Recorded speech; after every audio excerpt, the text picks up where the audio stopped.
Welcome to the Watchman Privacy Podcast. I'm very pleased today to be joined by Marco Wutzer, who, according to his Twitter biography, is speculator, penthouse gypsy, crypto expert, bon vivant, rebel, audiophile, beachcomber, art collector, and anarcho-capitalist. He's also a world traveler, and I'm very interested to hear what he has to say. Maybe from the start, Marco, maybe you could share your companies that you have and your titles so people can look those up while we're talking. Yeah, sure. Thanks for having me on the show, Gabriel. You can look me up on marcowutzer.com and also at secondrenaissance.com. I thought we would go about this in three different sections, kind of talking about your worldview, your world travel, which is a huge part of your interests, and then talking about crypto, because you are particularly a crypto speculator. I think that's what you say you kind of do full time. Is that right these days? That's correct, yeah. And so my first question is about your origin story. Do you recall the moment in life when you came across this worldview, and what were your first actions upon coming to that realization? Yeah, that's an interesting question because sometimes you get asked, so when did you become an anarchist, right? And for me, the answer is like I've always been an anarchist. Like a higher authority that tells me what to do always didn't sit well with me. Like ever since I can remember thinking. So I'm very much okay with anything that is meritocratic. If somebody knows what they're doing and wants me to teach something, okay, I'm all ears and I'm listening to that kind of authority, absolutely. But anything outside of that realm, anything that is just like coercion or government or anything that was like never my idea of how life should be. I'm curious because you're young, growing up in Germany. We were talking about Germany bashing before we recorded here. It seems like these ideas are not exactly free flowing in Germany these days. How are you able to escape that? Yeah, I mean the German culture is something else that I'm not a huge fan of. Many aspects about it that I don't like. I was basically a teenager in the 90s. And so when I was like maybe 15, 16 years old, I started to get interested in making money and specifically making money online because this was at that time coming up in around the mid 90s. Of course, there was no social media. There was basically no e-commerce. There were very few things you could do, but it was a new world that was opening up. So I spent many years basically studying that and sinking all my little money that I had at the time into this. And then in my early 20s, I then became successful selling ebooks on the American market at that time. And so all of a sudden, I was making very decent money. And I've always dreamt about traveling and exploring the world. And so then I realized, okay, oops, now I make all this money and I'm supposed to pay these craziest taxes on it. I got to solve that right away. So very quickly, then I looked around. I was always reading international living magazines like that. And so I came upon some German stuff. And in Germany, at that time on the internet, when it comes to expatriating, moving abroad, everybody was talking about Paraguay. So I looked up Paraguay and I thought, okay, good weather, cheap prices, pretty girls, no taxes. That sounds good. So I flew over to Paraguay, not speaking a single word of Spanish, not knowing anybody, and hung out there in Asuncion and around there for about a month. And I really liked it. So I basically just flew back, packed up all my stuff into a container, shipped my container over there, and a few weeks later, started living in Paraguay. Am I right in thinking that there's a pretty serious German influence in kind of that part of South America, Argentina, Paraguay, around there? Yeah, pretty much all over the southern cone. It's very strong in Paraguay. Both people that fled from the Nazis and then after 1945, a lot of people with Nazi influences, let's say. So that's very strong in Paraguay, but you have the same thing in Argentina, Uruguay, and Chile as well. So that's all over the southern cone of Latin America, basically. Interesting how, I was reading, for example, how a lot of Amish people have moved to South America. It's interesting how we have these assumptions about who's living where, and we don't realize that there's interesting pockets of people all over the place. But before we get into the international travel and more of the stuff you just mentioned, I'm curious about some of your origins still. What have been some of important influences on your thinking, whether that's books or people or what have you? Yeah, so there's a few. I mean, I still remember very distinctly, I think it was around 1997, 1998, that I was reading something online and I came across an article by Doug Casey and I read it and I'm like, wow, there is one other person in the world that thinks exactly like I do. At that time, I had no idea what is an anarcho-capitalist and the different value systems or political systems when it comes to that line of thought. So I always thought I was kind of an outsider without being able to really define it in a good way. And when I came across Doug Casey's writings, then I could immediately identify. And at that time, I also started then reading more. So I came across, of course, Ayn Rand and read her books. So that was a big influence. And then one book on anarcho-capitalism, or two books rather, that really sealed this line of thinking for me. One is The Market for Liberty by Linda and Morris Tannehill, which, by the way, is for free online. I also have a little website where you can download it called responsiblefreedom.com. And then the other book is called Healing Our World, the other piece of the puzzle.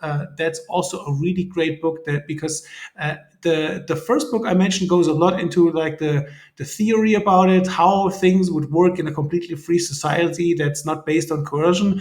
And the Healing Our World book goes into a lot of existing examples, lots and lots of them, that really illustrates the point very clearly. Perfect. All of those books, with the exception of the last one, which I'm just hearing about, are on not just my bookshelf, but my special shelf on my bookshelf about books that have particularly influenced me. I'd recommend people to pick up Ayn Rand's The Fountainhead and Doug Casey. A good summation of his ideas. Totally Incorrect, Part 1. Definitely start there. You can get that for cheap online. And so, Marco, you've said in past podcasts that you have very little formal education, which yet you're one of the most quick and knowledgeable people that I've ever heard on a variety of topics. How do you educate yourself on a daily basis? Yeah, education is, of course, the foundation of everything. And I dropped out of school when I was, I think, 18. So I just couldn't take the indoctrination anymore. It was so bad. And in my school, it was specifically bad at the time because the whole staff of teachers, almost all of them were very close to retirement age, so they were very set in their ways. Everything was really outdated, and of course, in Germany you have government schooling, so the ideology behind it is terrible, and I just couldn't take it anymore. So I left every morning my parents' house and pretended to go to school.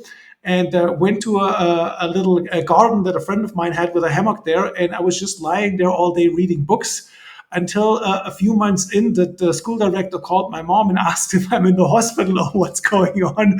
And of course, my mom was shocked and surprised to hear that I'm no longer attending school. So that was the official end of my schooling. And then my dad, of course, was also not too happy about this and basically said to me, okay, you're 18, you're of legal age, you don't want to go to school. By Monday morning, you have a job, I'll kick you out of the house. So very quickly, I had to find some kind of job. So I started out doing any kind of work I could get. So I was basically working in factories, and I worked as a garbage man, all kinds of low-paying jobs. Then, of course, in Germany at that time, we still had compulsory military service. Another thing, of course, that goes completely against my beliefs. So I refused that, which you could do at the time by justifying that with a written statement, and then you can do a replacement service that is a social service. So I had to do that for a year. So I can also add to my biography that I was a slave for 1 year. And then after that, of course, I started my entrepreneurial journey and went focused again on internet marketing kind of activities. For a few years, lost a ton of money, went bankrupt twice until 2003, when finally everything clicked together. And ever since then, I've been making my money online, completely independent. That's a fabulous story. Yeah, it's also sorry to interrupt. It's also back. People don't realize this now because it's so normal to talk about digital nomads, and now after the lockdown, so many people work remotely. Back then, it was completely mind blowing for people that you could even make money online, that something like that existed, number one. And number two, people don't realize is that was before Wi-Fi was popular. When I moved to Latin America, I remember my first trip to Brazil, like late 2005. I had to talk to the hotel, so they buy like a 30 or 50 meter networking cable and lay a cable from the internet connection over the balcony up to my room so I could work. That were the difficulties back in the day. Yeah, we're so privileged. Anybody who has Wi-Fi is just sitting on a kingly gift. One of my favorite groups of people is people in the early 1900s who, various writers, for example, James Joyce, Ezra Pound. They left their small towns or cities and they just moved to Paris and they just traveled around Europe. This is before, obviously, GPS and things like this. Before you could go to a country expecting them to speak your language. And there's these guys just traveling across the world on ships and just making it work in a new place. So you have at least a little bit of a taste of that. I applaud you for your bravery. It certainly paid off. So you get your wealth in 2003. Presumably that allowed you not to have to clock in since then. Sure. And Mhm. these days you're a speculator. Presumably your day is entirely self-directed. I'm just curious, like what is your daily routine? Yeah, so obviously the freedom that comes with that is a very important point, and what you just mentioned previously, that's also the reason why my newsletter is called Project Serenity, because the aim I have for my subscribers is to get to a place of sovereignty, and that leads you mentally then to a state of serenity. Uh, of course, it's very important to have financial sovereignty for your peace of mind. And once you get there, everything opens up. So now, of course, I still work online. I got over the years into crypto. I mean, from the very beginning, ever since the Bitcoin white paper came out, and over the years, it has turned into my main business. So my day-to-day life is pretty packed because I'm running two businesses. On the one hand, I'm writing my crypto newsletter, Project Serenity, and on the other hand, I'm also running a hedge fund, a crypto hedge fund. And we are one of the most successful crypto hedge funds in the world. So we have a lot to do there because we're a really small team too. We run a tight ship. So I'm basically having at the moment two full-time jobs. So the fund has a limited lifespan, let's say, of a few years. So I chose to do a crazy work schedule for a couple of years. And then hopefully things will mellow out a little bit. And I divide my time between two residences, and one in Colombia and one in Brazil. So with having two places and dealing with that, and having two jobs, let's say, and dealing with that, it doesn't leave a lot of time for free time these days. But getting back to the education aspect we talked about earlier, one of my big hobbies is, of course, reading. I have over 3,000 books. And so that's the thing with education, like there's no such thing as going to school and being done with it. I mean, everything is changing and evolving rapidly. And so you always have to be a lifelong learner. And so you can do this, of course, to books. I love books, but also today, education is basically completely free. On YouTube, you can learn pretty much anything, and even Ivy League universities like Harvard, Stanford, and so on, they have online courses for free. You can basically study at these universities for free. So all the knowledge is basically the library of Alexandria is available to all of us. But most people, unfortunately, don't make enough use of that. Education is definitely, in my opinion, the foundation of everything, because also the lack of education is pretty much the root of all the problems we have in the world. How many hours a day would you say you spend educating yourself? Well, I mean, in the past, there have been days where I spent most of my day reading, just not doing a lot of work and just reading a lot. Nowadays, it's the opposite. I try to get at least like half an hour to an hour of reading time in every day, but that doesn't happen every day. So these days, my reading is relatively limited. You have some very sharp ideas of the world. You've traveled around a lot. You see some of the destructive ideas in the West. I'm talking about Marxism, wokeism, feminism, and I mean that in the clinical sense of destructive, that what feminism teaches is women to be repellent to men and to find men repellent. And so that leads to obviously a population decline, among other things. What do you see as the most pernicious of all the ideas today in the West that is most quickly ushering in its demise? Yeah, basically the points you just mentioned right now, this is really the foundation of everything, this cultural Marxism and also politically, economically, everything that comes with it, and the lack of freedom and all the oppressive behaviors that come out of that. That's just such a big problem. I mean, even if I'm not even that old, right? And if I look back on my relatively short career of like say 2 decades plus, when I started out like a little over 20 years ago, everything was a lot easier. And back then it was already much more complicated than, let's say, in the 80s. So nowadays, like if I really pity the young people on the one hand, because so much time has to be spent dealing with bureaucracy and just dealing with bullshit. And it takes so much energy and focus away from actually like building a business and running a business. So that's really the problem on the one side. On the other hand, to make money online today is so much easier. There's so much more ways to do it and everything. But yeah, the philosophical foundation of the Western society is really the root cause of all the problems that we have. So you're fully aware of the economic danger that we are in today. I've done a couple episodes on economic collapse and economic crises. Now, I'm just curious. You're a financial guy. As somebody fully aware of the dangers of the economy, where do you entrust your wealth these days? Well, most of it is in crypto because crypto is really the only asset class where you can be truly sovereign with your own money. So, what does that mean? It means you do not depend on a third party. There is no middleman. I don't have to trust a bank, a broker, or a lawyer, or anybody else. I'm in full control of my assets. Now, of course, you could make the same argument for gold, silver, precious metals, things like that. But that's not very practical, and that's also not very mobile, although I have a little bit of all of that, of course. And then, of course, also real estate. I have multiple residences, and I hate renting. I do keep my own places, and so a lot of money goes into real estate. And I do speculate also in the stock market. So I depend a little bit also on the legacy financial system and have some assets there. But what makes me sleep soundly at night is knowing that I have my crypto and that it's not with some exchange or some kind of third party, but that I have direct control and ownership of it. And that really gives true peace of mind. Right. So, how does that work? I know you're big into investing, presumably into a variety of cryptocurrencies. If you're using non-custodial wallets, how do you? The benefit of the exchange is that you can more easily trade and get favorable fees and all this stuff. So, how do you, on the one hand, do your trading, and on the other hand, have your crypto in a non-custodial wallet?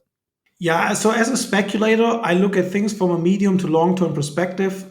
Anything that I do has a time horizon of at least 3 to 5 years.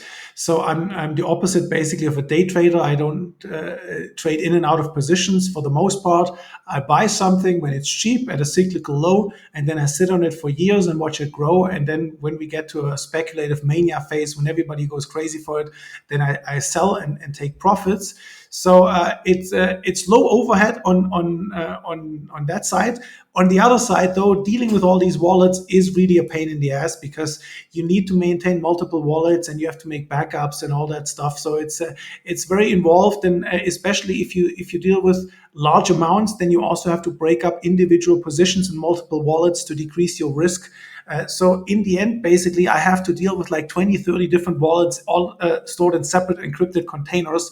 And that is, of course, very much a hassle compared to just wiring money to an exchange and then trading on an exchange. But that is the price you have to pay to be financially sovereign. And it's a small price to pay because it's just a little bit of an inconvenience. You have to deal with that hassle, but that gives you the freedom, on the other hand, the true sovereignty that you have with the cryptos, knowing that your wealth is safe, that nobody can take it away from you, and that you're 100% in control. I love that. I want to ask you more about that a little bit later. But I must admit, I had some assumptions about if somebody's speculating in crypto that they were just using an exchange and kind of trading in short term. I hadn't occurred to me that of course you can trade crypto like any stock, like any kind of more responsible long term investor, as just investing in something with a 2 to 5 year time horizon. And at that point, you can kind of take custody of that and put it back onto an exchange when you need to cash out. And even today, the blockchain ecosystem is now so big and so developed and growing more and more every single day that even if you don't want to have exposure to the volatility of the crypto assets, because they are, of course, very volatile as a small new asset class that's still growing rapidly, the volatility is much larger than most other asset classes. So if you don't want to be exposed to that, you can still hold all your assets in crypto and have it simply be based in stable coins, let's say a US dollar stable coin, and you don't even there need to take counterparty risk because they are completely decentralized options these days. So you can basically hold dollars just like you would hold them in a bank account, but still hold them in a completely decentralized, distributed way where you're 100% in control and completely sovereign. So there's that, and then you can, on top of that, generate yield on this, and this is all the time also getting more interesting because more and more real world applications, assets, businesses get connected to the blockchain ecosystem. So there's more and more real yield available within the blockchain ecosystem.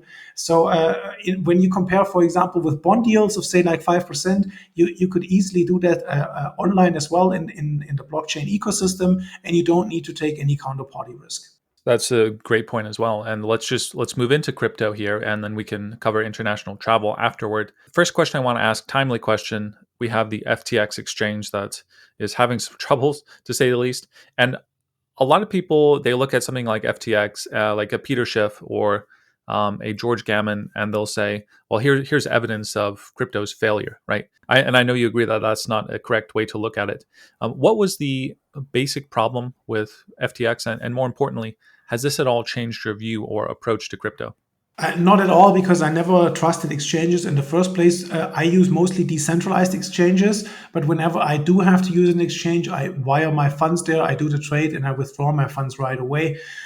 The problem with FTX is it's very important to distinguish that FTX is not crypto. It's basically an unregulated offshore shadow bank that did whatever it wanted. It's a centralized institution that was preying on crypto users. So there was nothing decentralized about it. And if you look at the whole collateral damage that resulted of this fiasco, any lender that was in trouble, or even FTX themselves, the first loans they repay is always the DeFi loans, because you can't sweet talk a smart contract. They are. The rules of a smart contracts, they're being enforced. So to get back your collateral, you have to pay off that loan. So DeFi always gets paid off first. And it's also very important to highlight that even with this extreme drawdown and the complete chaos that resulted out of that, DeFi worked absolutely flawlessly. There was no single problem in the DeFi space. If anything, it was a showcase for how well DeFi works and why we urgently need to shift our entire financial system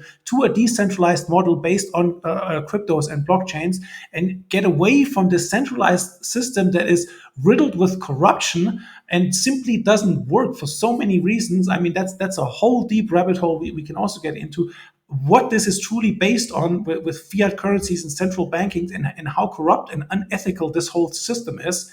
And so we really have to highlight as crypto proponents that what happened here was nothing different than a centralized institution that is nothing different from a bank, or even an unregulated bank or unregulated entity, that was completely fraudulent and basically stole customers' monies, and fraudulently absconded with customer funds to gamble. Highly criminal. But then there's also the whole aspect of the owner's scam bankman frauds, connections to the deep state, his lobbying efforts, his family history, and also the knowledge that we have that the CIA is also active in crypto. And so the question is, what exactly are they doing? Maybe that was all planned from the beginning to establish that and suck in as much money as possible, to do as much damage to crypto as possible, even if it's completely unwarranted. But then they draw, of course, the false conclusions from it, and then to establish a more stricter regulation. That is certainly also my tin hat foil a possibility that I want to throw out there. And so the way I explained the FTX thing to someone was like, they said, well, doesn't this destroy your hope in Bitcoin? And I said, well, no, it's like somebody who owns stock in a gold company, let's say, and that company turns out to be corrupt. Whereas I have my gold in a vault and I'm trading it with my friends. It's like, that doesn't affect me. It's an entirely different kind of thing, and it's endemic of legacy centralized finance, as you said. Now, you mentioned DeFi, decentralized finance. That's a term that I think some people don't understand, and maybe you could break that down for us. What does Well, let me ask you this first of all. You said you use decentralized exchanges when trading crypto. Are you willing to share some decentralized exchanges that people might make use of? Yeah, I mean, there are several exchanges out there, and in general, you should always trade on the exchange with the best liquidity, so you get the best execution on your order. And so, what you use most of the time is a decentralized exchange aggregator called 1inch. I think it's 1inch.app. If I'm not mistaken about the domain. And so what they basically do is they aggregate liquidity from all the different decentralized trading venues that are out there, and then they break up your order so you get the best possible price. This is something I definitely recommend everybody look into. And then the topic of decentralized finance in general, the best way to put it is, on the one hand, we have the legacy financial system with all the different financial products. So you have checking accounts, you have loans, you have mortgages, you have derivatives like options, all these different elements that make up the financial system. And what we have with crypto now is basically we're rebuilding that in a completely permissionless, censorship-resistant, decentralized manner. So you have all these different modules that you have in the legacy system, plus some innovative new ones. And on top of that, you can permissionlessly recombine them and build new tools out of these different building blocks. So not only do you get the benefit of it being permissionless and censorship resistant, but also it's cheaper, faster, and enables innovation in new financial products. And I'll just say, Marco, you have a course, I believe, that introduces people on the basics of crypto investing. Do you cover this kind of stuff? And maybe you can shout that out. Yeah, my course, the video course is called Crypto Quantum Leap, and that is a course that is geared towards complete newbies, complete beginners. It doesn't go into the DeFi aspect of it, but it goes into all the basics of how blockchain works, like really explained for laymen, so you really understand all the technical concepts, how the wallets work, how to use the wallet, how it works with the different addresses, how to use an exchange, like all the things basically to get you up and running and to safely self-custody your funds. So basically to get from 0 to 1. Any other practical examples of decentralized finance that you might recommend people investigate besides 1inch? I mean, the first thing people usually do is they build a portfolio and buy different assets. So for that, you need a wallet that either supports all the different assets you want to trade, or multiple wallets to cover all of them. And then how do you get them? Ideally through a decentralized exchange, maybe for one or two coins, depending on what you buy. You also have to use a centralized exchange. There's not always a way around this. But then it's important that you learn how to self-custody your funds, that you manage your crypto yourself. And beyond that, then it gets into more specialized use cases. You know, maybe you want to take on some leverage with perpetual futures or options or something like that. So then we're getting into the more advanced crypto protocols in the DeFi space. But that's really then up to the individual what exactly they want to do. I have a lot of Bitcoin people now who listen to this show, and I know that you don't necessarily agree with the Bitcoin maximalist position. So my question is, what do you find that the maximalists get wrong? I guess their arguments are that Bitcoin is spread out the most, and consequently is, I guess by definition, you could say the most decentralized, has the most developers, the most belief tied to it. Of course, it has the sound economic model built into it, and there's room for second layers to account for its inadequacies. What do you find that the maximalist position gets wrong? When we talk about the secondary layers, if you look at the Lightning Network, if you think of it from first principles, if you walk into a store and you want to pay for a coffee, do you want to like open up a payment channel and have a crazy routing just to make this payment? No, you just want to send a coin from A to B. So it's just not a good system, in my opinion. That doesn't mean it cannot find its niche and still grow as well, but in terms of just a payment system, it's just not a really good match, in my opinion. And then, of course, there are all the cost and speed constraints from Bitcoin. I mean, it's just the fact that Bitcoin was the first let's say, prototype of a decentralized money or decentralized system, a permissionless system in general, and it has all this legacy technical debt. I mean, you just, if you want to be sure that the money arrives, you just have to wait half an hour with Bitcoin. I mean, that doesn't work for everyday purchases, right? It works very well to store wealth and for big transfers, no problem. Even the higher fees are not a problem in that case. But this is something like I mean, look at computers. Do you still use a computer from the 90s? No. Do you still use a cell phone from 10 years ago? No. Everything gets better over time. And then also with the newer platforms, the smart contracting platforms, the same thing applies to Ethereum. Ethereum faces also a lot of constraints than in decentralized applications where it doesn't have enough capacity and where it's too expensive. The same thing that Bitcoin faces in just the money application. And then there are newer chains that solve all these problems, because it's very difficult once you have this technical debt, these initial design choices, then you cannot just simply flip this around to make it work in a completely new way. And that's why there's so much opportunity in these newer next generation blockchains. So that is one aspect. And then you mentioned decentralization. Maybe you can say that Bitcoin is the most decentralized network, but decentralization is a spectrum, and you have to look at it from a viewpoint of how decentralized is good enough. If I have a network that has 2,000 nodes, is that good enough, or do I need one with 5,000 nodes? And what is really the difference between 2,000 and 5,000? Just to throw out random numbers here. So as long as something is sufficiently decentralized for its application, and of course, the higher value transaction, the more decentralized you want something to be. For example, if you have a decentralized social network, like how much protection do you need for your comment or for your like, right? That doesn't need to be very decentralized at all for it to be censorship resistant and working well and good enough. But if I transact $1 billion, then I want extreme decentralization and want to be sure that this is bulletproof. So it's all a spectrum. This maximalist mindset in general is flawed in so many ways. I mean, it's kind of like a religion. I don't understand really where this is coming from, because back in the day when I got into crypto and we were a few hundred people, it was either geeks, computer geeks, right? Or it was anarcho-capitalists that wanted to see a better system, a more ethical system. And pretty much everybody has moved on with the times to the newer technologies and all the new stuff and all the cool new things that are happening and that you can do these days. But there's this core of fundamentalists that for some reason say Bitcoin is the only thing. And just to add one more point on top of that, one of the arguments was always like, the monetary policy of Bitcoin is the strongest.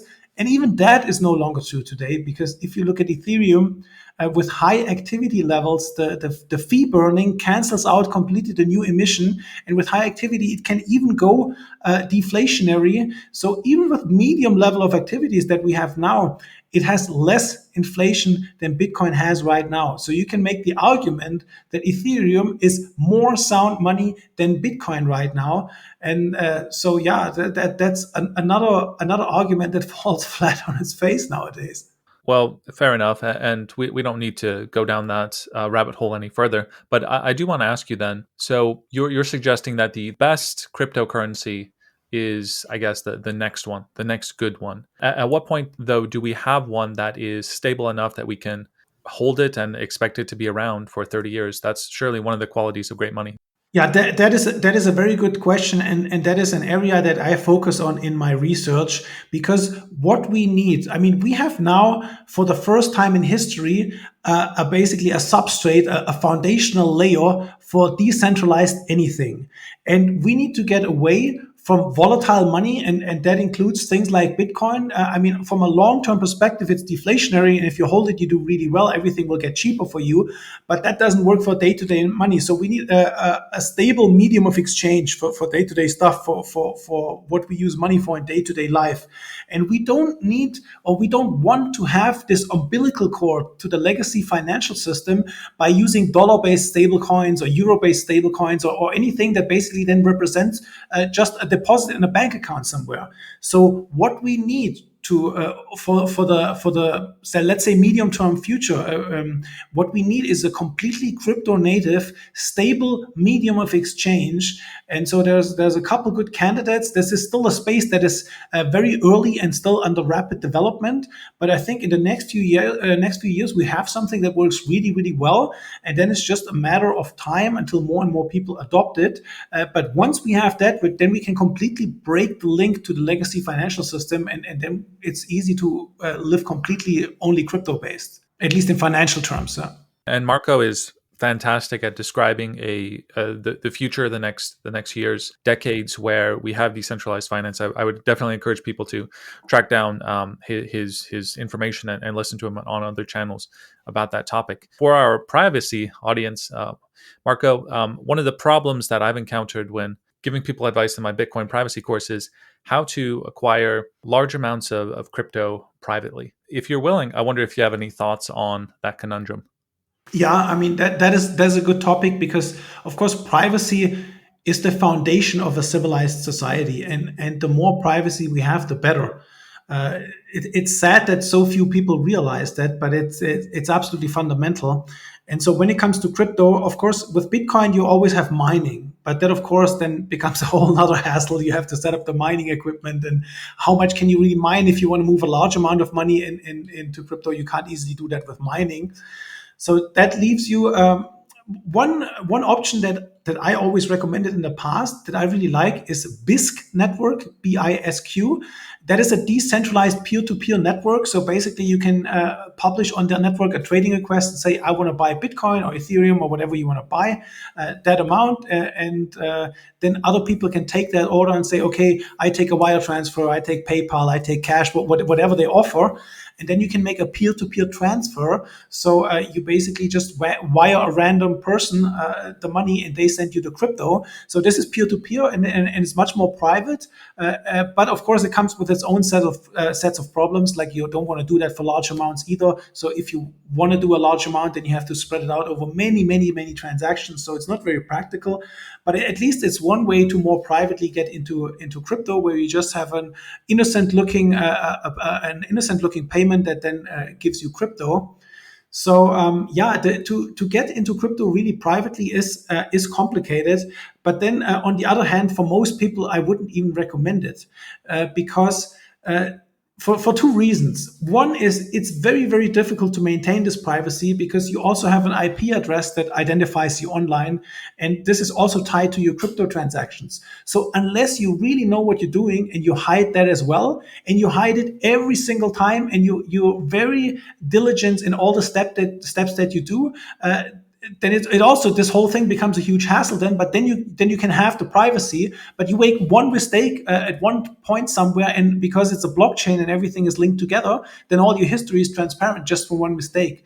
So a much easier thing, in my opinion, is like, I don't worry about privacy in the sense of like moving in and out of crypto, because in the end, if you have a big purchase, you want to buy a house, you want to buy a car or something, you need to wire some money to a bank account anyway. So it will come from an OTC desk or from a crypto exchange, and there's really no way to easily hide that.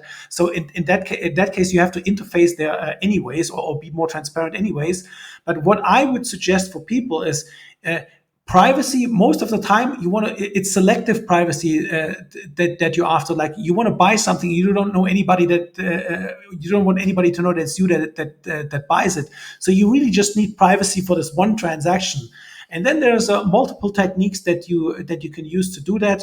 I mean, for example, you could switch to Monero, and Monero transactions are completely private. So you could either switch in and out of Monero, or if the merchant or whoever you're transacting with accepts Monero, then you can do it directly in Monero. And then one other really cool trick that is maybe like a little highlight here for your audience that is already active in crypto, but wants something really usable is, there are exchanges that work without accounts. And basically, they use the usual suspects like Binance, Huobi, OKX, and all the big typical crypto exchanges. But they offer their service without an account, and they charge basically just a small commission on the trade on top of it. it's something like 0.2% or something like that. So it's well worth it in my opinion. And basically, they work completely without an account. It just works through a website. They give you a deposit address. Like you say what trade you want to do. I say I want to buy X and I want to exchange it for Y at that amount. Then they give you a deposit address. You give them your return address, and then you just send your crypto there. And that works completely without an account. And then on the back end, that's the beauty of it. It goes through a Binance account that thousands or tens or hundreds of thousands of other transactions also go through. And it's in no way tied to you because it's not even owned by you. It's owned by that website and it's commingled with all these other transactions. So that's a really good way to gain privacy if you want to have a separate wallet with private funds. And so there are several sites that do that. One is called StealthX. It's stealthx.io or .com, I'm not sure. Another one is SimpleSwap, that's simpleswap.com. And then there's one I think called Changelly, and there's a couple more, but with SimpleSwap and StealthX, that should cover you. Well, that was a very thoughtful answer. I agree with you that privacy is inconvenient when it comes to crypto. For those who do want to do it entirely privately, I have answers to all of Marco's concerns in my own course. But having sovereignty of your coin and maybe having some Bitcoin, for example, to begin with, you might decide is more important than going through the hassle of doing it privately. I wanted to, Marco, move on to the kind of the last section of our talk here, which is international travel. One of Marco's specialties, if you want to call it that, he's lived in around 70 countries or traveled to 70 countries, lived in 6, I believe. And, Marco, a lot of people think that if they just traveled more, if they could live a life of travel, that they would reach some kind of epiphany. What have you learned in all your travel throughout your life so far? I mean, travel is certainly very valuable. Being exposed or getting exposed to different cultures, different value systems, different climates, different nature, all of these things is very valuable. And I think anybody, even the most closed-minded person, would grow as a person if they travel more and are exposed to different cultures. In general, it's just part of a good education to be well traveled, because it's one thing to see something on TV or YouTube or to read about something, and it's another thing to see it with your own eyes and to get your own first-hand impression. It's the same thing about when people say, "Oh, this country is great," or "This place is terrible." It might have been just their personal experience, or they might have their very different values or expectations from you. I can tell you multiple examples from my personal life where I went to a place and I expected it to be great, and I didn't like it at all, or where I went to a place not expecting much and then really loving it, or even going to the same place twice and just the first time having a really terrible experience and the second time really having a really wonderful experience.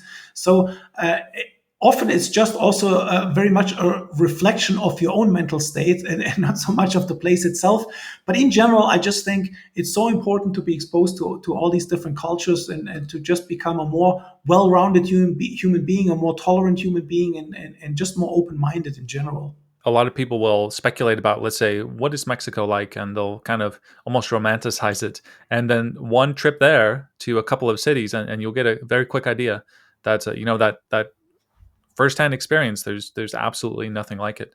Marco, I know that, best countries is subjective, but let's be subjective here. What are your top few countries that you would prefer to live in or travel to? Yeah, so as a white Westerner, having grown up in the West with Western values, it's very difficult to pick these days because I like certain parts of Asia. I'm always having a good time in Asia. Kuala Lumpur is a favorite of mine, for example. I like Singapore a lot.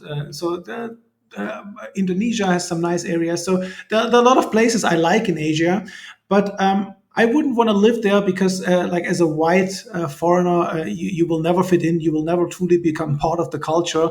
And in a lot of places in Asia, it's also very difficult to own real estate, freehold title to a property. So for that reason, as a place to base myself out of permanently, Asia is out for me. Europe is a complete clusterfuck. I mean, with the European Union, that was one of the main reasons why I left. I saw that coming from a long time ago, that this will end in a total fascist disaster. It's basically a dictatorship at this point, and especially Germany nowadays is getting completely deindustrialized. The culture is getting destroyed from two sides. One from demographics, because Europe in general is very old, but then they're shipping in millions and millions of foreigners from Arab countries, from African countries, now from Ukraine, from all over the place. So it's become less and less an enjoyable place. And of course, it's also so constipated culturally and so socialist and high tax. And it's just like, I don't like Europe at all. I like to go there once a year during summer to visit friends and family, go travel around a little bit, enjoy some of the things, the cultural tidbits that I personally like, and then I'm also glad when I get the hell out of there again. So that basically leaves the Americas and Africa. Africa, if I was in my 20s, maybe I would move to Africa and try to make something happen there. I'm sure there's a lot of interesting opportunities there. It's a very fast-growing place. But of course, it's also very frontier, very rough around the edges. So now that I'm in my early 40s with a certain level of wealth, I want to enjoy that wealth. So Africa is most likely not the place for me. North America, very problematic, very similar to Europe. Different set of problems, but a lot of similar problems too. So that leaves me with South America, and that's why the last almost 20 years I've been hopping around South America and living in different countries in Latin America here. So currently I'm based in Colombia and Brazil. Although Colombia, I'm preparing an exit from here. I don't like the way it's going. They have now a completely communist government, and it's going completely into the wrong direction. And specifically also where I live in Medellin, the nice area of town has become really run down, and lots of homeless people, lots of poverty. If you look at the statistics, the lockdowns we had here in Colombia, they threw back the country about 10 years in the poverty level. So in general, I always like in places that are up and coming and growing, even if they're relatively poor, like Colombia is. But now the mood has decidedly shifted in Colombia, and things are going to completely the wrong direction, at least in my opinion. So that's why I'm preparing an exit from here. Probably spend some time in Peru, because my wife is Peruvian. But we also have our main residence in Brazil. And Brazil, for me, especially southern Brazil, is the sweet spot.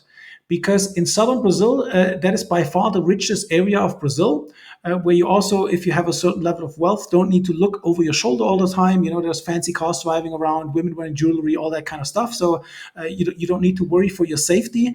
But also in terms of the education level, the people are more European, so like stronger European influence. So it is more sophisticated, it is more civilized. It's easier to make friends there.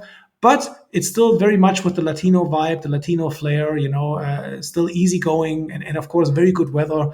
So tax-wise, it is problematic in Brazil. But other than that, it's for me personally the sweet spot where I have the best of basically the easygoing Latino vibe with a certain level of sophistication that you have in certain parts of Europe. Just to respond to people who might hone in on one thing you said about Arabs and Africans coming to Europe. The truth is, when people from a different culture come to yours, it changes the culture. Let's say, for example, there was a ton of Swiss people who moved to Nigeria, and their goal was, okay, we're going to make Swiss culture part of Nigeria, and we need more Swiss people in the government. You would be screaming, what is this? This is neo-colonization, right? The truth is, we like Europe because has European culture. We like Africa because it has African culture. And if you have too big of a influx of immigrants, that's going to change.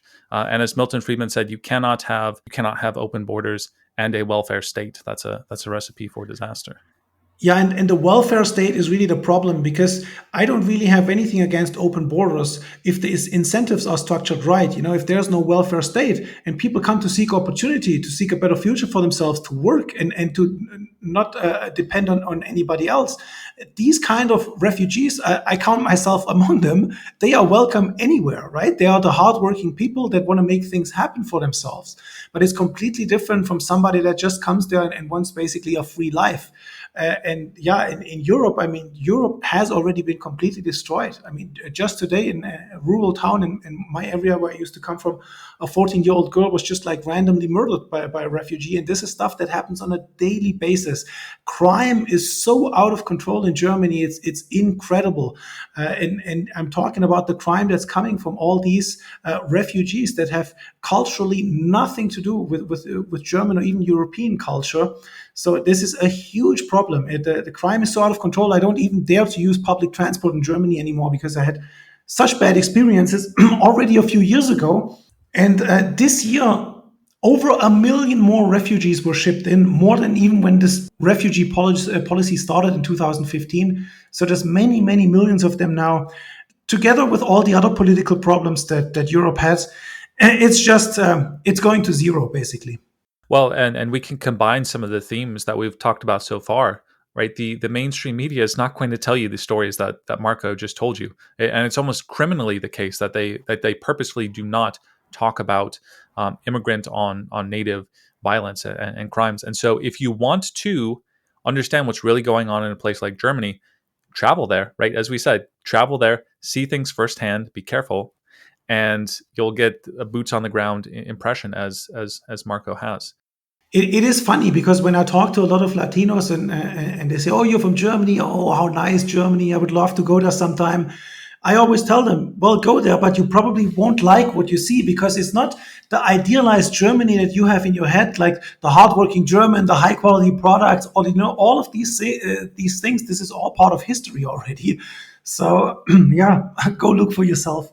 Let me ask you, speaking of South America, I know a lot of people that I'm interested in, a lot of people who listen to the show, they're talking about some of these similar countries, Uruguay, Brazil, maybe even Paraguay. What are some things that people need to realize before they start traveling around South America? I mean, in general, like I mentioned earlier, you always have to go yourself and make get your own impressions.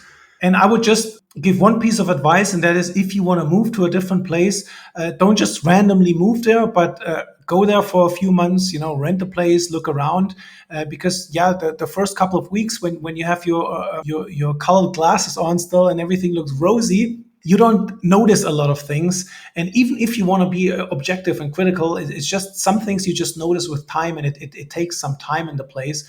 So if it's travel, great, like travel around, do what you want. But if you go somewhere with an eye of living there, I wouldn't just like straight up move there. I would spend a few months there and only then make a final decision. And I would also not just go to only one place.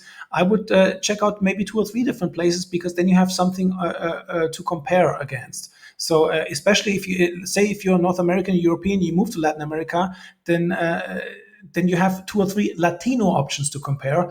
And maybe the one that on paper didn't look so wow, you like much better than the one you thought would be your favorite. So that's one thing. And then, of course, if you're a Westerner, the mañana mentality is real. So you got to bring a lot of patience in. This is certainly one area where you have to adapt. Yeah, I mean, this is a constant struggle, because the core problem is here basically in Latin America. The value system is different, and people value family and free time much more. I mean, this is a big part what makes it so enjoyable for somebody that comes from like New York City or something. But on the other hand, if you want to get stuff done, and especially work-related matters, then it will just slowly drive you crazy. And this is where you have to find the right balance within yourself to not get frustrated. Right. And maybe it's best to be, running your own business, self-employed. And so maybe you have to rely on the odd plumber now and then, but you're not relying on a whole host of employees, or working for somebody, or something like that. Exactly, because the ideal situation is if you have a location independent income and you can enjoy all the lifestyle benefits that Latin America has to offer. But doing business pretty much anywhere in Latin America, I would try to avoid it. Now, you've described this ideal lifestyle that I think a lot of people can actually pull off these days, which is to travel around. And I think a lot of people don't do it, not because they can't, but getting a plane ticket to somewhere around the world is a few €100. It's not actually that much when you think about it. But for people, some people, it seems like a commitment. The packing, the planning. Do you have any kind of logistical advice for people who want to live as you do, which is maybe to travel? I think you travel to as many as 15 countries in a year. Do you have any logistical advice to make this easier for people? I mean, in general, especially the novice traveler, they always pack way too much stuff. They take all the things they then don't really need. So the lighter, the better. I mean, when I was still traveling single, then I was traveling very light, and that's super convenient. But once you have a wife or a girlfriend, you will have to suffer the luggage curse, because women do love their shit and they carry it around. Don't So travel with women. First yeah, rule. no, I mean, I wouldn't say that, but in general, try to go as light as possible. Is especially if you move from place to place. I mean, if you just go to one or two places, it's not such a big deal. But if you go to a week one place and then another place for a few days and then somewhere else again, and you constantly have to unpack and repack and move your stuff around, then you will at some point hate the two big heavy suitcases when you could have one smaller, lighter one. Final question here, Marco, kind of combining all the stuff we've talked about and kind of getting also maybe a little bit of your vision of the upcoming years. If you were to start over now, you didn't have any money and you couldn't go into crypto, what would you do to get this wealth again that can give you that buffer from the kind of menial existence that is clouding most people's day to day minds?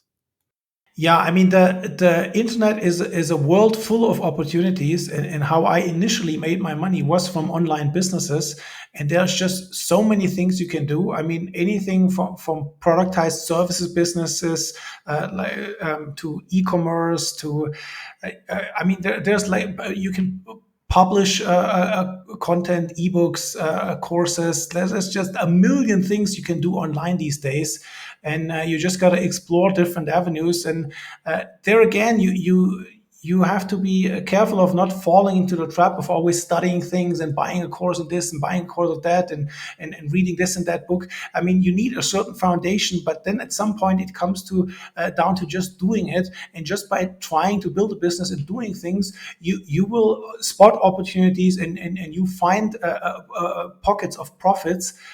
So just go out there and learn some, and then really just apply yourself. And the more you do, the faster you learn.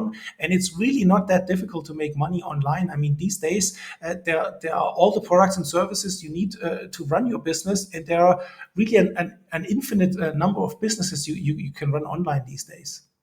And with that in mind, please check out Marco's crypto course, my Bitcoin course.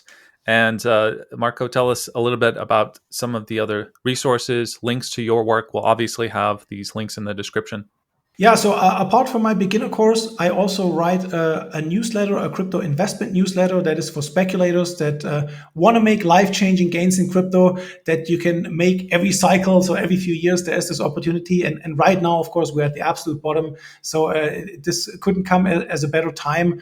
So I would highly encourage everyone to at least put a part of your assets into crypto. And this can, even if it's just a relatively small amount for you, can turn into life-changing money. So in my newsletter, I cover the latest developments, the hottest new projects, and guide you in how to invest in the space.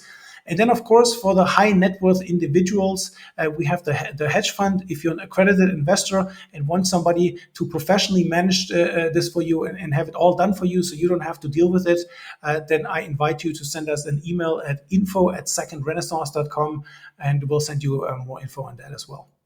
So that is secondrenaissance.com. He also has marcowutzer.com. Let me spell that out for those who hate looking at show notes. MarcoWutzer.com. And then twitter.com/Marco Wutzer to find him there. Thank you again, Marco, for joining us. My pleasure, Gabriel.